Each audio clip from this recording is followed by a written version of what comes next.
এখন সময় এসেছে আপনাকে উপস্থাপন যোগ্য করতে হবে, আপনাকে প্রেজেন্টেবল হতে হবে। আঞ্চলিকতা তো আমরা পরিহার করবই, আঞ্চলিকতা পরিহার আমরা করি, আমরা সবাই পারি, চেষ্টা করি। কারো উত্তরবঙ্গের অঞ্চলের হয়তো এর প্রবলেম হয়, চট্টগ্রাম সিলেটের এতে একটা টান থাকে, এগুলো আস্তে আস্তে প্র্যাকটিস করলে এগুলো কেটে যায়। কিন্তু আপনি যে সংবাদ উপস্থাপক হতে এসছেন, আপনি যে উপস্থাপনা করতে এসছেন, তার মূল কারণটি হলো আপনি সেগুলো থেকে পরিহার করে আসতে চাচ্ছেন। আপনি বুঝে নিয়েছেন যে বাংলাদেশে এখন আর ওই দিন নেই যে শুধু আটপৌরে চাকরি কিংবা আপনার জন্য সব রেডি।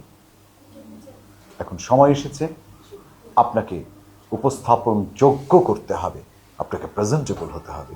সে কথাই হোক, সে ভাষাই হোক, সে উচ্চারণে হোক, সে আপনার সাজ পোশাকে হোক, সব কিছুতেই আপনাকে উপস্থাপন করতে হবে।